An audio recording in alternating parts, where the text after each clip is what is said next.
com as pautinhas deles, que tinha a ver com lavar as mãos. E mais do que isso, quando eles voltavam da rua, das praças, eles não comiam sem aspergirem-se em água. Alguns tinham, inclusive, aquelas talhas de metreta, como algumas metretas de conteúdo cúbico para água. Algumas eram tão grandes e altas que dava para um indivíduo, para esse religioso adoecido, chegar em casa e entrar nela e dar um mergulho dentro dela e sair para se enxugar e poder comer. E foi esse tipo de talha que a gente encontra em João 2, que Jesus mandou encher de água, que antes era usada para a água dessas purificações batismais dos fariseus, e nas quais Jesus transformou água em vinho. Avacalhou todo o processo de purificação deles. Diz, ó, é um lugar ideal para a gente encher de vinho para a festa não acabar nesse casamento que merece continuar. Pois bem, eles chegavam em casa e se aspergiam, pulavam dentro desses vasos para se purificarem e sentarem à mesa, e muitas outras coisas que eles recebem para observar da religião que é inventada, produzida, criada. Se você perguntar de onde vem, qual é a lógica do Evangelho para você ensinar isso para essas pessoas e elas praticarem como quem está obedecendo a Deus e, do contrário, estão em desobediência perversa, pelas quais elas podem ir até para o inferno, de tão gravosamente demoníacos que os ensinadores delas se tornaram, mas que não passam de idiotices totalmente banais, segundo a tradição dos anciãos. Lavar as mãos, se aspergirem para poder entrar em casa e comerem, e muitas outras coisas que eles recebem da religião, como a lavagem de copos. Lava para poder botar água num determinado tipo de copos. Jarros, lavar para não purificar o elemento que eles vão colocar lá dentro. Vasos de metal, lavavam para ele não guardar nenhum resíduo de impureza espiritual. E até as camas, até os colchões, eles lavavam obcecadamente para poderem dormir em cima, e não se purificavam enquanto tinham os sonhos mais macabros, perversos, e os pesadelos mais assassinos tomavam conta do coração deles. E as elaborações no leito, onde eles dormiam sobre ira, sobre raiva, sobre conspirações, sobre construções de tramas que eles elaboravam contra o próximo, mas achavam que se fizessem essas exterioridades estava tudo certo. Se eles vivessem se batizando todo dia, eles estavam bem com Deus. Como acabou sendo a assimilação que a gente encontra na religião que nos cerca para todos os lados. E diz o verso 4 de Marcos 7, e quando voltavam para casa faziam isso, e o verso 5 prossegue. Esses interpelaram a Jesus, esses fariseus interpelaram-no. Vieram junto com os seus escribas, que eram os acadêmicos, os estudiosos, faziam exegese no hebraico, que conheciam todos os ensinos dos rabinos, que tinham formação superior, que tinham doutorado, mestrado, que sentavam aos pés dos principais ensinadores dessas coisas minusculamente diminutas, dessas fimoses de dessignificação. Era em torno disso que a mente deles girava, e era em relação a essas temáticas que eles ocupavam, essas mentes que iam ficando cada vez mais medíocres e adoecidas, porque não tem ninguém que consiga pensar em coisas elevadas e lá do alto, sendo chamado o tempo todo para essas realidades pequenas, menores do que a vida suporta, do que a existência merece. Porque não andam, perguntaram eles a Jesus, olha só, a cara de pau. Eles vêm dessa mediocridade demoniacamente diabólica, anti-humana, reducionista, perversa, inconcebível, e tem a coragem, porque esse pessoal é cara de pau até não poder mais. Eles são os maiores caras de pau. Um fanático religioso não tem ninguém que seja mais cara de pau, mais duro, mais impermeável, mais torpe, mais impenetrável, mais implacável do que esse tipo de alma, de ser e de quase gente, porque eles vão se desumanizando. E eles interpelaram a Jesus, esses fariseus e os seus escribas, perguntando por que não andam, olha só a pretensão deles, por que não andam os teus discípulos, os discípulos de Jesus, de conformidade com a tradição dos anciãos, mas comem com as mãos por lavar? Ai, ai, me tira o tubo, diria o Jô Soares. Que coisa mais patética. E eles nem se enxergam, eles propõem isso como briga, eles disciplinam. Vai lá em Israel, tenta comer no sábado alguma mistura de comida que não seja coxa. Não só eles não te servem, como se alguém te servir, pode ter algum hotel do qual você venha a ser até expulso por ter violado aquela lei de hipocrisias, de mentira, de canalismo espiritual insuportável. E eles têm essa coragem horrorosa. Por que que os teus discípulos comem sem lavar as mãos? Como se Jesus fosse reduzir o Evangelho, o reino de Deus, a coisas dessa natureza tão pateticamente diminuta e ridícula. Respondeu-lhes Jesus, bem profetizou Isaías. Aí Jesus chama Isaías à existência e aplica Isaías sobre eles. Aplica Isaías sobre eles, bem aqui. Aplica Isaías sobre eles. Vem e diz, bem profetizou Isaías a respeito de vocês, seus hipócritas mascarados, mentirosos, enganadores. Como está escrito em Isaías, este povo honra-me com os lábios. Tudo que sai dele é só da boca para fora, da boca desse povo. É só, aleluia, glória a Deus, aleluia, aleluia, aleluia, aleluia, aleluia. Só da boca para fora. E você não pode nem ouvir a mensagem toda, porque vai ter blasfêmia até não poder mais. Era assim que era, tanto quanto é assim que é. Mas eles têm a coragem de demandar, tanto de Jesus, quanto dos discípulos de Jesus, quanto demandam de mim, que eu me amesquinhe, que eu me converta a essa realidade pigmeia, raquítica, desumana, inumana, perversa, irreconhecível, que é o que eles propõem e querem que você abandone o evangelho da graça para se submeter a essa loucura que só seres descerebrados aceitam para si. Aí Jesus bem profetizou Isaías a vosso respeito, este povo honra-me com os lábios, mas o seu coração está longe, longe, longe de mim.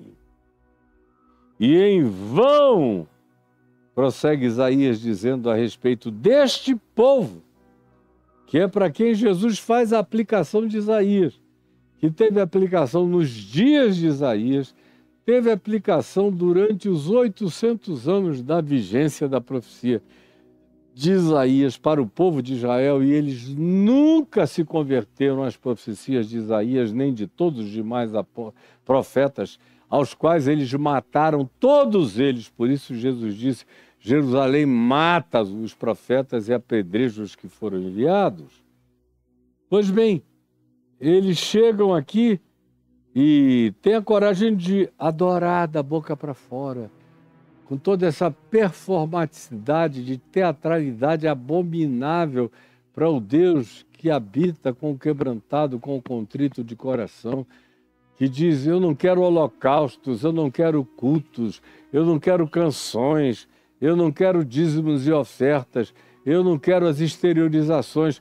O que eu quero é gratidão no coração, eu quero é sinceridade, eu quero é amor, eu quero é ser conhecido em espírito e em verdade, eu quero é coração genuflexo, quebrantado, contrito, curvado à minha palavra e satisfeito e impregnado e tomado e plenificado pelo meu amor, graça, compaixão e misericórdia, como extensão prática das ações e da frutuosidade de vocês na vida.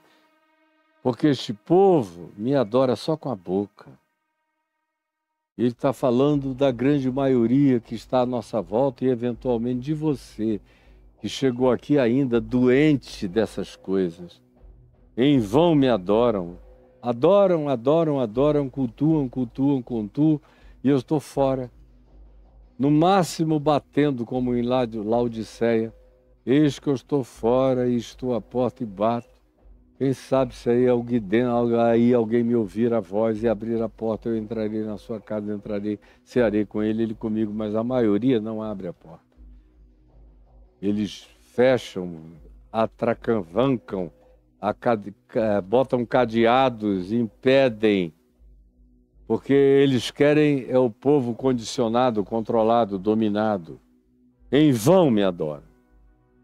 Você já imaginou que toda essa multidão de cultos, quantos cultos estão acontecendo agora aqui, na hora que eu estou falando, 2 horas da tarde? Só no Brasil. Está cheio de culto acontecendo. O cara vai falar 1 hora sobre dinheiro, não vai falar o nome de Jesus nenhuma vez, vai propor uma campanha de barganha para você colocar mais dinheiro ainda, mais oferta ainda, fazer a novena, fazer o que quer que seja, para arrancarem até teus ossos.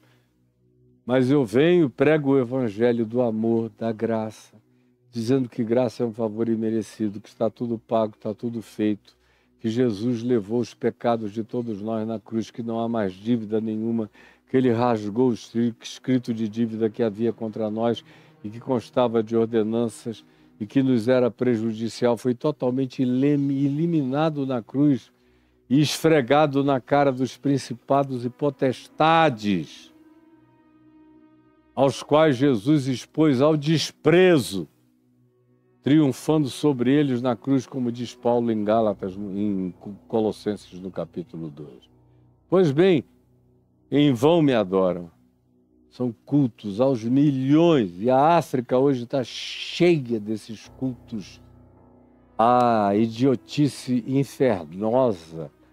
E na África tem cultos de extrema sensualidade, é pastor botando o pé no pinto dos crentes para curar a impotência, botando a mão na vagina das mulheres em muitos lugares para elas terem tesão em encontrarem os seus maridos. Tem até pastor que bota um monte de mulher sem roupa, com fio dental e a bundona de tanajura arrebitada para ele ir beijando de bundinha em bundinha, ungindo com o beijo dela para elas depois serem felizes na sexualidade, e sabe lá Deus se eles não inauguram essas mulheres antes. Enfim, é tudo tão nojento que eu não quero nem pensar muito a respeito. Só sei que Jesus disse: em vão me adoram ensinando doutrinas que são preceitos inventados e criados por homens. E é a isto que vocês, na maioria das vezes, andam submetidos. É trágico. Eu quero ficar hoje aqui, porque eu vou ter que falar bastante nesse texto amanhã, e eventualmente ainda, se sobrar, na terça-feira que vem, porque ele é rico e tem muito a ser dito. Eu tenho muito, muito, muito. Isso aqui é só a introdução. Para dizer e perguntar a você, a que você tem se submetido? Hoje em dia, no meio evangélico, Não há quase mais diferença nenhuma entre igrejas evangélicas e sinagogas radicais, fanáticas.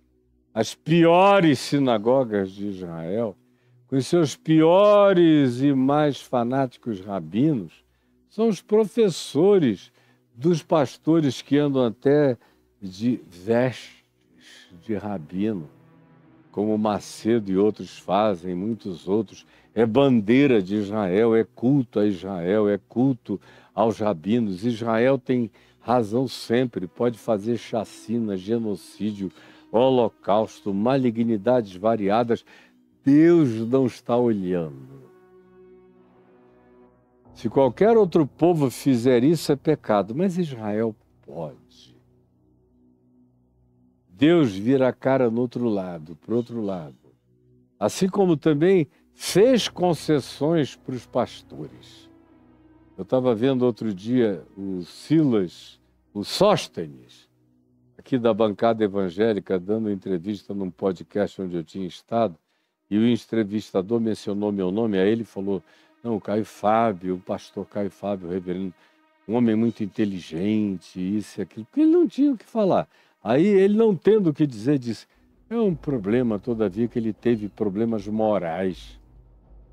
Problemas morais. Ele, Sóstenes, me falar, cala a boca, Sóstenes. Samuel Câmara me falar, cala a boca, Samuel Câmara.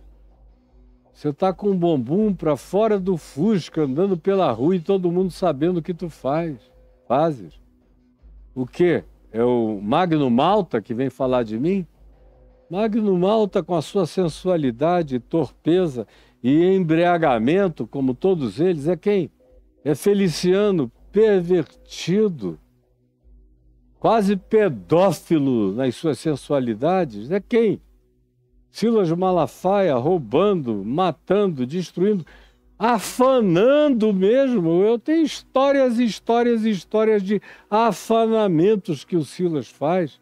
Quem é que vai se levantar nesse país e me acusar de pecado? Apareça na minha cara que eu quero encontrar esse homem ou essa mulher. Eles só falam de longe. Na minha presença, todo mundo se apigmeia. Venham, eu quero encontrar vocês. Vocês todos juntos, para mim, são reduzidos a nada.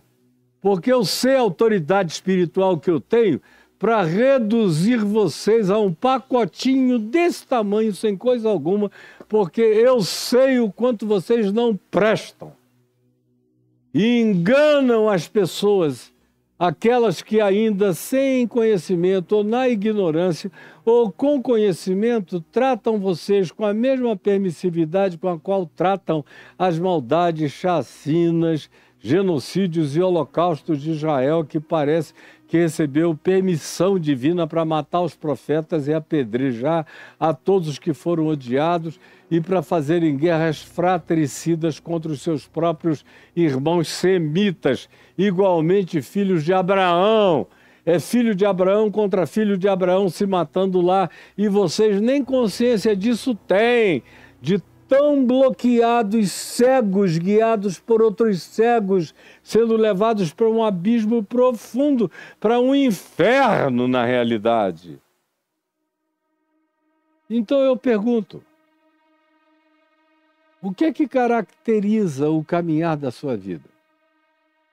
Em obediência ao Evangelho ou à tradição dos pastores, dos pseudo-apóstolos, dos bispos do seu próprio umbigo, dos que se preocupam apenas em dinheiro, em dinheiro, em dinheiro, como é o texto em questão vai apresentar. A questão deles é dinheiro. E para ficar com o dinheiro do povo, eles dão qualquer nó em pingo d'água. Eles violam todos os ensinos dos profetas e de Jesus e do Evangelho para cultuarem o Velho Testamento, Moisés. O gasofilácio virou uma espécie de arca da aliança antiga. Graças a Deus, a arca da aliança foi destruída quando da tomada de Jerusalém pelos babilônios. Eu dou graças a Deus com regularidade que a Arca da Aliança desapareceu. Sinceramente, tomara que tenha sido destruída. Porque vocês conseguem fetichizar a Bíblia. A Bíblia é o grande ídolo cristão evangélico. Eles beijam, eles adoram, eles só não leem, só não aprendem, só não entendem, nem querem entender. Mas o livro tem um poder de emanação radioativa. Eles botam embaixo do travesseiro para não terem pesadelos. Eles botam aberta na entrada da casa para dar sorte. É tudo superstição. É tudo que nos resta, é isso que Jesus abomina. E é sob a tradição dos anciãos, sejam os judeus fanáticos, sejam os anciãos da igreja sinagoga de Satanás que nos cerca aos milhões, e vocês não querem nem saber o que Jesus disse, vão dizendo, vocês vão obedecendo, vão afirmando, vocês vão praticando. Vão dizendo, o Senhor me deu uma revelação. Aí vocês nem checam com o Evangelho, vocês embarcam pelos portais do inferno e depois não sabem porque são tão infelizes, miseráveis, pobres, cegos e nus. Porque na realidade vocês não são discípulos de Jesus. Vocês são discípulos da Jerusalém que gera para a escravidão e para a morte. Vocês continuam discípulos dos rabinos mais horrorosos de Israel, que são os mestres dos pastores mais pervertidos. São os mesmos que trazem pseudo-água fluidificada do Jordão. Eles pegam lá uma garrafinha desse tamanho, aí fazem uma homeopatia sem poder homeopático e ficam oferecendo e vendendo a vocês e ganhando dinheiro, e vocês, como gente descerebrada, vão gastando todas as fortunas, vão se empobrecendo, vão se miserabilizando, enquanto um ou outro vem com uma historinha estatística para contar de que melhorarem alguma coisa, 99% se arrebentou todinho, mas ninguém chama a eles para darem testemunhos públicos. Mas eu pergunto, concluindo,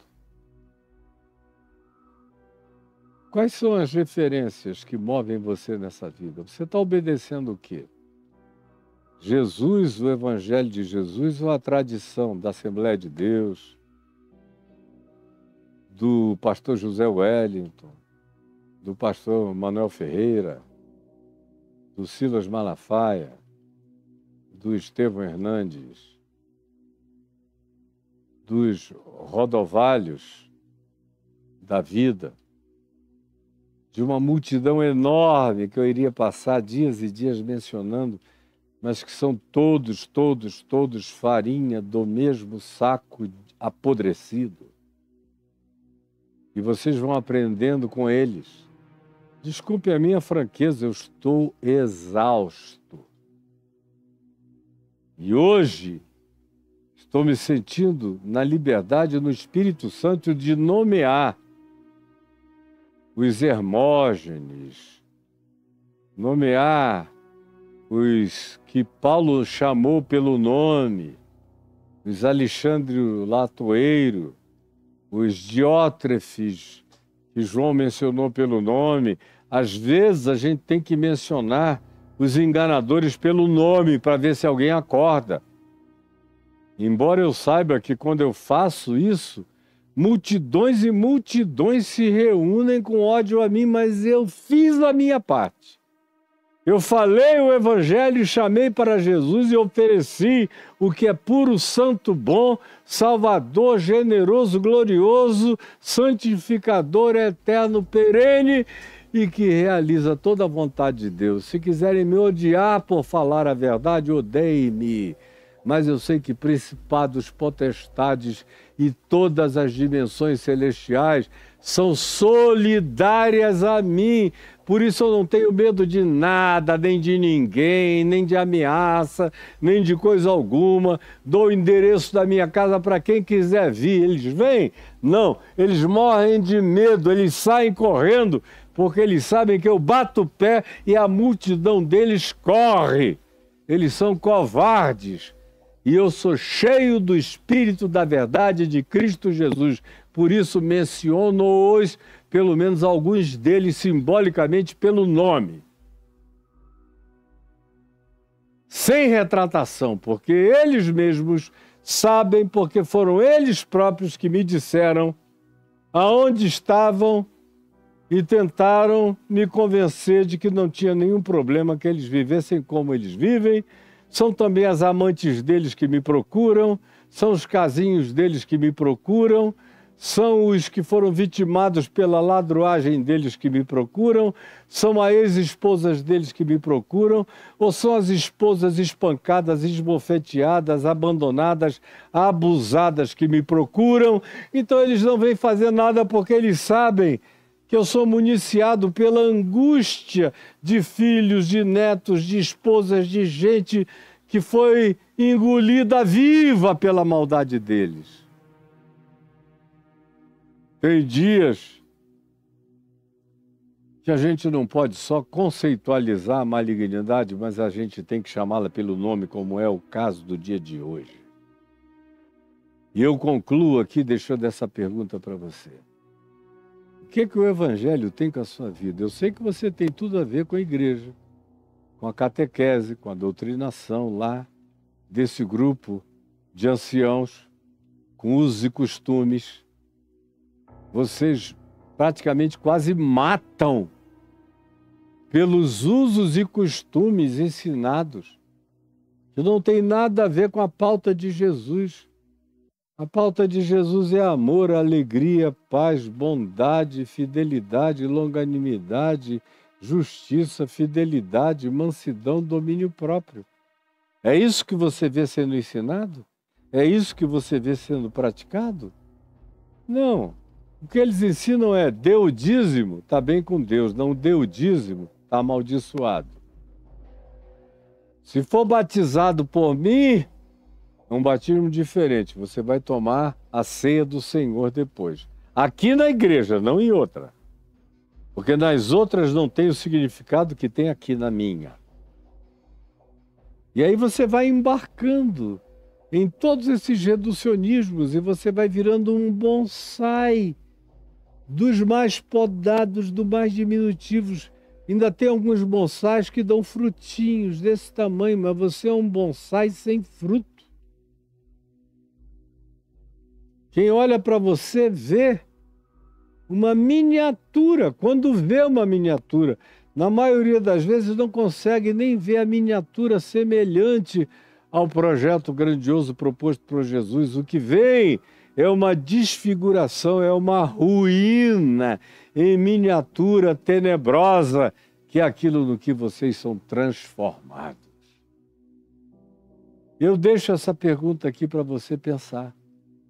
E não falte amanhã, porque amanhã eu vou continuar. Eu vou parar aqui, o YouTube já está quase caindo, só faltam mais 4 minutos para o YouTube, que eu queria pedir a vocês todos que vieram em grande número no dia de hoje para cá, deve ter passado aos 7.000 que estiveram aqui conosco no TikTok. Vá para o YouTube para terminar o resto do programa, que não vai caber aqui.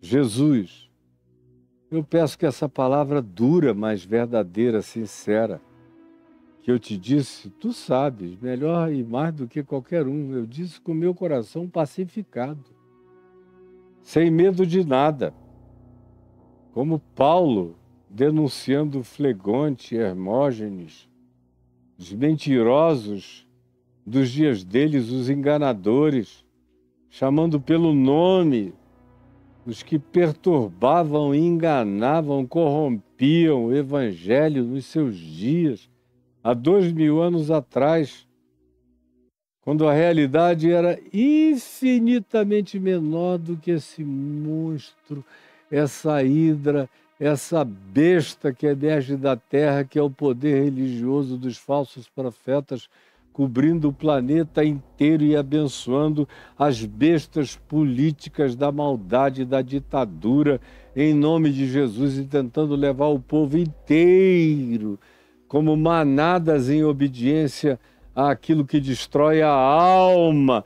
Mas é na tua presença que eu peço que o Espírito Santo faça alguma coisa. Porque apenas as minhas palavras não têm o poder de converter ninguém desse estado de histeria crônica, de condicionamento, de hipnose contínua, de sugestão, de lavagem cerebral, de aprisionamento da mente nessa calota mental, onde nada penetra. E mesmo o mais veemente Evangelho de Jesus sendo ensinado e pronunciado, ainda assim eles fecham o coração e tapam os ouvidos. Como Paulo disse que eles tapariam os ouvidos para não ouvir. E a grande maioria tapa os ouvidos, fecha os olhos e evoca o seu coração mais de pedra, para que nada os penetre. Mas eu continuo aqui perseverantemente crendo no poder do Evangelho para converter alguns. Já que a maioria não quer, eu te imploro por alguns que estão na dúvida e começam a ter vislumbres da tua graça diante dos seus sentidos, diante dos seus olhos. É o que eu te peço que tu realizes e que tu faças acontecer. Em nome de Jesus. Amém, amém e amém.